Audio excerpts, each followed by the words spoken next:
En la vibrante Ciudad de México, entre las bulliciosas calles del barrio de Coyoacán y el incesante tráfico urbano, una historia comenzaba a desarrollarse que desafiaría todo lo que sabemos sobre la vida, la muerte y los límites de la memoria humana. Era un día común de septiembre de 2023 cuando la pequeña familia Hernández, residente en una modesta casa cerca del Parque Frida Kahlo, comenzó a notar algo extraordinario en su hijo menor, Santiago, de apenas 3 años de edad.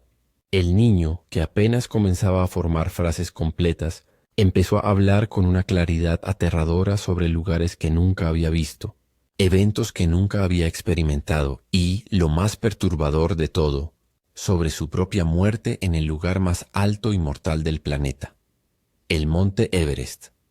La madre de Santiago, María Elena Hernández, maestra de educación primaria en la delegación Tlalpan, recordaría más tarde ese momento inicial con escalofríos recorriendo su espalda. Una tarde, mientras preparaba la cena en la cocina de su hogar, Santiago se acercó jugando con sus carritos de juguete y de repente levantó la vista hacia ella con una expresión que no correspondía a un niño de su edad.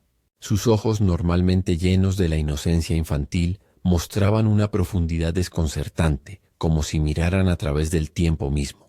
Con una voz extrañamente calmada, el pequeño pronunció palabras que helarían la sangre de cualquier madre. «Mami, yo ya morí antes.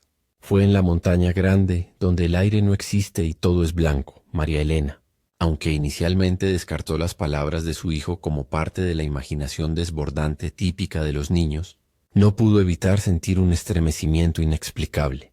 Durante los días siguientes, Santiago continuó mencionando detalles que resultaban imposibles para un niño de su edad. Hablaba de temperaturas bajo cero, de un viento que arrancaba la piel como cuchillos de hielo, de compañeros que dormían para siempre en la nieve y de una sensación de ahogo constante que lo perseguía incluso en sus sueños. Pero lo que realmente dejó sin palabras a toda la familia fue cuando Santiago dibujó, con sus pequeñas manos temblorosas, una imagen sorprendentemente detallada de una montaña puntiaguda rodeada de nubes, con figuras humanas dispersas sobre la nieve que él llamaba los que no pudieron bajar. Antes de irnos a más detalles, quiero pedirte que te inscribas en nuestro canal y dejes tu me gusta. De esta forma nos ayudas a ayudar más proyectos sociales. No pedimos tu dinero, apenas tu inscripción Space Instruction. El padre de Santiago, Roberto Hernández, ingeniero civil que trabajaba en proyectos de construcción en Polanco, decidió tomar las declaraciones de su hijo con un enfoque más científico. Con formación técnica y mentalidad analítica, Roberto comenzó a grabar las conversaciones con Santiago, documentando cada detalle que el niño compartía sobre su supuesta vida anterior. Lo que descubrió en esas grabaciones lo dejó completamente desconcertado. Santiago no solo describía el Monte Everest con una precisión alarmante, sino que también mencionaba nombres específicos, fechas aproximadas y circunstancias que un niño de 3 años jamás podría conocer sin haberlas vivido. Durante una de estas sesiones documentadas, Santiago reveló detalles que paralizaron a su padre. El niño describió una expedición que había emprendido cuando era grande, mencionando que había viajado desde un lugar llamado Katmandú, capital de Nepal, hasta un campamento base donde permanecieron varios días para acostumbrarse al aire que falta. Esta descripción coincidía exactamente con los procedimientos de aclimatación que realizan todos los alpinistas antes de intentar la ascensión al Everest. Santiago habló de botellas verdes que te ayudan a respirar, una clara referencia al oxígeno suplementario utilizado por los escaladores, y de cuerdas amarradas a rocas que los guiaban por la ruta hacia la cumbre. Pero la revelación más chocante aún estaba por venir. Una noche de octubre, durante una tormenta particularmente intensa que azotaba la Ciudad de México, Santiago despertó gritando en medio de la madrugada. Sus padres corrieron a su habitación en el segundo piso de su casa en Coyoacán y lo encontraron sentado en su cama, con lágrimas rodando por sus mejillas, repitiendo una y otra vez: las botas verdes me miraban. María Elena, confundida y preocupada, le preguntó a su hijo qué significaban esas palabras. La respuesta de Santiago dejó a ambos padres completamente atónitos. El niño explicó, con una claridad que desafiaba su corta edad, que durante su ascenso al Everest había pasado junto a un cuerpo congelado en la nieve un hombre que llevaba puestas botas de color verde brillante. Santiago describió cómo este cuerpo permanecía en posición fetal, parcialmente cubierto por la nieve, y cómo otros escaladores lo usaban como punto de referencia en la ruta. Sus padres, intrigados, decidieron investigar si tal descripción correspondía a algo real. Lo que descubrieron los dejó sin aliento y cambiaría para siempre su percepción de la realidad. El cuerpo con botas verdes al que Santiago se refería era, de hecho, uno de los marcadores más infames y trágicos del Monte Everest. Se trata de los restos mortales de Sewan Paljor, un alpinista indio que murió durante la desastrosa temporada de escalada de 1996, cuando una tormenta mortal atrapó a múltiples expediciones cerca de la cumbre, resultando en la muerte de 8 personas en un solo día. El cuerpo de Paljor permanece congelado en la llamada zona de la muerte, por encima de los 8.000 metros de altitud, donde las condiciones extremas hacen imposible la recuperación de los restos mortales. Durante años, los escaladores que intentaban llegar a la cumbre del Everest pasaban junto a este cuerpo, reconocible por sus distintivas botas verdes fluorescentes, utilizándolo como un macabro punto de referencia en la ruta. ¿Cómo era posible que un niño de 3 años de Coyoacán, Ciudad de México, que nunca había salido del país y cuya familia no tenía ninguna conexión con el alpinismo, conociera este detalle tan específico y perturbador? La familia Hernández sabía que necesitaban respuestas que iban más allá de lo que ellos mismos podían comprender. Fue entonces cuando decidieron buscar ayuda profesional. En noviembre de 2023, los Hernández contactaron al doctor Alejandro Martínez Soto, psicólogo especializado en memoria infantil y profesor de la Universidad Nacional Autónoma de México, UNAM, con oficina en Ciudad Universitaria. El doctor Martínez, aunque inicialmente escéptico, acordó realizar una serie de evaluaciones con Santiago para descartar explicaciones convencionales como exposición a medios de comunicación, sugestión parental o trastornos psicológicos. Durante 6 semanas, Santiago visitó el consultorio del doctor Martínez en la zona de San Ángel 2 veces por semana, participando en sesiones cuidadosamente estructuradas donde se documentaba cada declaración que hacía. Los resultados de estas evaluaciones fueron extraordinarios. Santiago demostró conocimientos que excedían dramáticamente lo que cualquier niño de su edad podría saber, incluso con exposición intensiva a documentales o libros sobre alpinismo. El niño describió con precisión la geografía del monte Everest, incluyendo la existencia de la cascada de hielo Khumbu, una de las secciones más peligrosas de la ruta meridional, y la Hillary Step, un escalón rocoso cerca de la cumbre nombrado en honor a Edmund Hillary, uno de los primeros hombres en conquistar el Everest en 1953. Santiago también mencionó el uso de crampones, piolets y arneses, términos técnicos que sus padres juraban nunca haber usado en su presencia, pero lo que realmente convenció al doctor Martínez de que estaba frente a un caso verdaderamente excepcional fue cuando Santiago describió su propia muerte. El niño relató con una tristeza que partía el corazón cómo durante su descenso desde la cumbre comenzó a sentirse extremadamente cansado y desorientado. Explicó que sus compañeros intentaron ayudarlo, pero que el clima empeoró rápidamente y tuvieron que dejarlo atrás para salvar sus propias vidas. Santiago describió cómo se sentó en la nieve, sintiendo un frío que le quemaba el cuerpo, y cómo gradualmente todo se volvió oscuro y silencioso. Ya no dolía, dijo el niño con voz tranquila. Solo tenía mucho sueño y me quedé dormido en la nieve. El doctor Martínez documentó meticulosamente estos testimonios y realizó evaluaciones psicológicas exhaustivas que descartaron cualquier trastorno disociativo, esquizofrenia infantil o exposición traumática. Santiago era un niño completamente sano, con un desarrollo cognitivo normal para su edad en todos los demás aspectos. No mostraba signos de fantasía patológica ni tendencia a la fabulación. Sus memorias del Everest eran consistentes, detalladas y se mantenían estables a lo largo del tiempo, características que el doctor Martínez había estudiado en la literatura científica sobre casos de memoria de vidas pasadas en niños. En este punto de la historia, quiero pedirte que comentes de qué ciudad y estado nos estás viendo. Nos encanta saber dónde están nuestros seguidores, Space Instruction. Intrigado por la complejidad del caso, el doctor Martínez contactó a la doctora Sofía Ramírez Caballero, psiquiatra infantil del Hospital Infantil de México Federico Gómez, ubicado en la colonia Doctores. La doctora Ramírez había estudiado extensamente los trabajos del doctor Ian Stevenson y el doctor Jim Tucker de la Universidad de Virginia, pioneros en la investigación científica de casos de niños que afirman recordar vidas pasadas. Ella conocía los patrones típicos de estos casos. Los niños generalmente comienzan a hablar de sus memorias entre los 2 y 5 años de edad. Los recuerdos son más intensos al principio y gradualmente se desvanecen alrededor de los 7 años.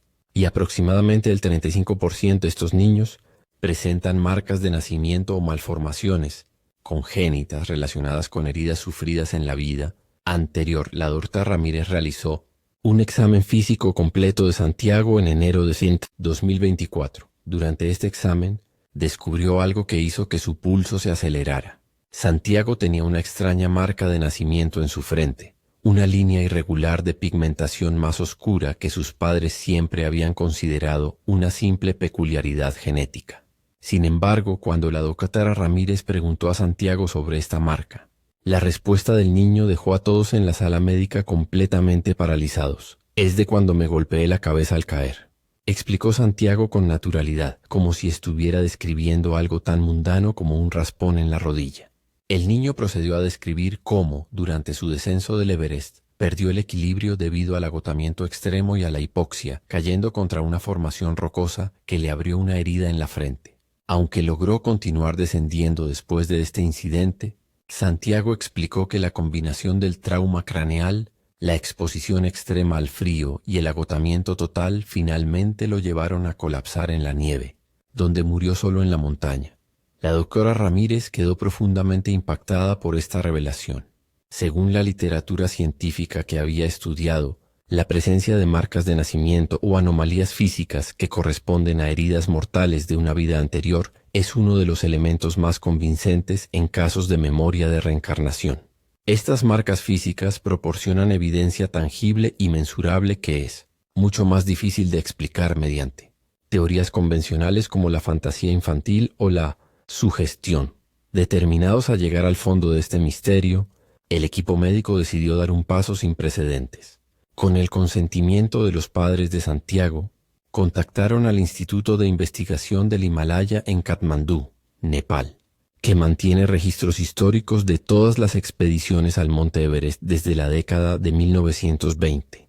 En febrero de 2024, el doctor Martínez envió un informe detallado describiendo las declaraciones de Santiago, sin revelar inicialmente que provenían de un niño de 3 años, para evitar prejuicios en el análisis. Las semanas de espera fueron agonizantes para la familia Hernández.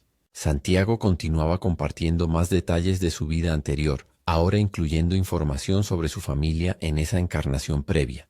Hablaba de una esposa llamada Elena y 2 hijos, un niño y una niña que quedaron esperándolo mientras él perseguía su sueño de conquistar el Everest.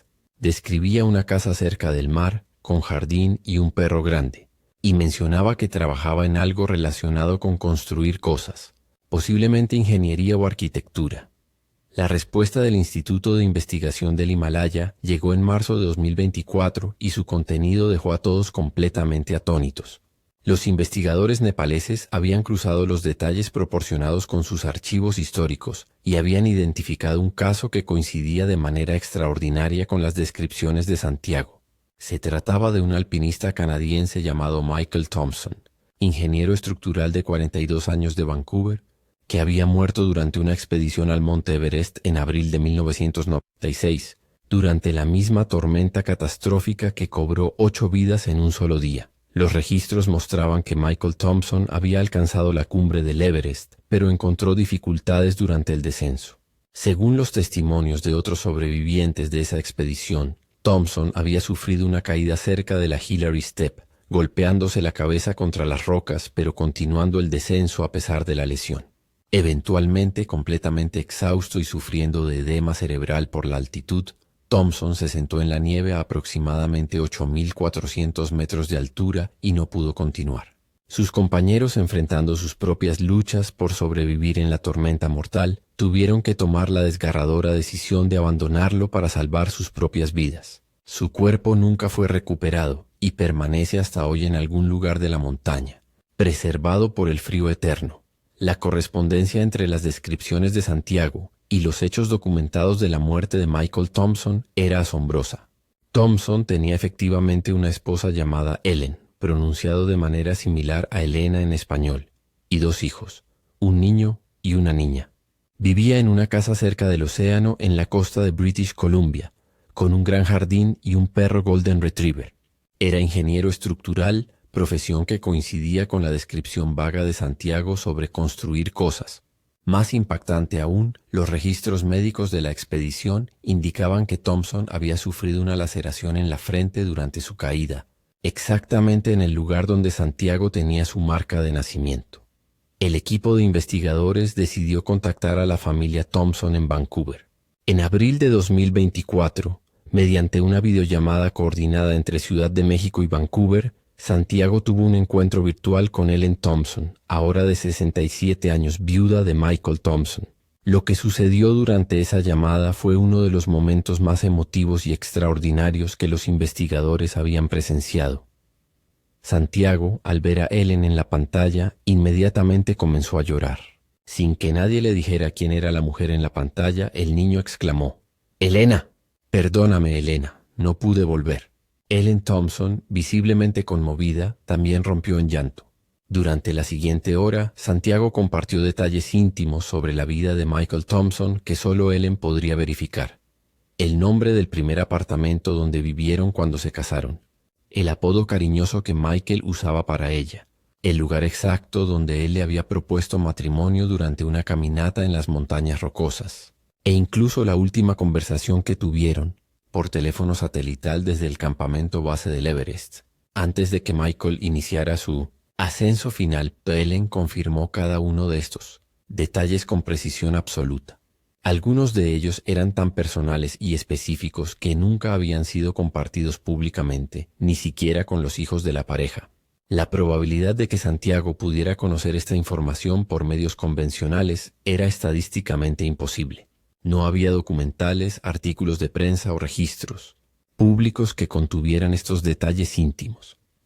Noticia del caso de Santiago comenzó a circular discretamente en la comunidad científica internacional especializada en estudios de conciencia y memoria de vidas pasadas.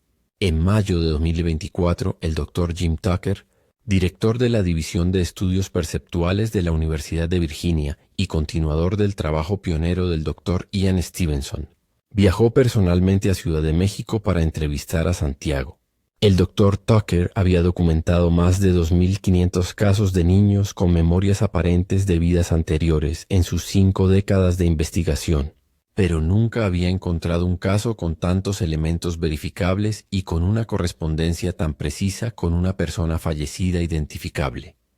Durante su estancia de 2 semanas en la capital mexicana, alojándose en un hotel en la zona de Polanco, el Dr. Tucker realizó extensas entrevistas con Santiago, sus padres y el equipo médico local. Aplicó protocolos de evaluación rigurosos desarrollados a lo largo de décadas de investigación, diseñados para descartar explicaciones alternativas como fraude, confabulación, criptomnesia, memoria oculta de información previamente aprendida y olvidada conscientemente, o percepción extrasensorial. En todos los casos, Santiago superó estas evaluaciones, manteniendo la consistencia de sus declaraciones y proporcionando detalles adicionales que posteriormente fueron verificados contra los registros históricos de la expedición de 1996. El Dr. Tucker quedó particularmente impresionado por varios aspectos del caso de Santiago. Primero, la edad temprana a la que comenzaron las memorias, típica de casos genuinos. Segundo, la especificidad y verificabilidad de las afirmaciones, que iban mucho más allá de declaraciones vagas o genéricas. Tercero, la presencia de la marca de nacimiento correspondiente a una herida mortal documentada. Y cuarto, la carga emocional apropiada asociada con los recuerdos, particularmente el dolor y el remordimiento de Santiago al pensar en la familia que dejó atrás. En junio de 2024, el caso de Santiago fue presentado en un simposio internacional sobre estudios de conciencia celebrado en la Universidad Iberoamericana en Ciudad de México. La presentación realizada por el Dr. Martínez y el Dr. Tucker generó un debate intenso entre los científicos presentes. Mientras algunos argumentaban que el caso proporcionaba evidencia convincente de la continuidad de la conciencia más allá de la muerte física, otros sostenían que debía haber explicaciones alternativas aún no identificadas. Sin embargo, incluso los escépticos más rigurosos admitieron que el caso de Santiago desafiaba las explicaciones convencionales y merecía mayor investigación. Mientras tanto, Santiago continuaba su vida como un niño normal en Coyoacán. Asistía al jardín de niños en la colonia del Carmen, jugaba con sus amigos y mostraba intereses típicos de su edad. Sin embargo, sus padres notaron que el niño mantenía una fascinación peculiar por las montañas y frecuentemente pedía que le leyeran libros sobre geografía y escalada.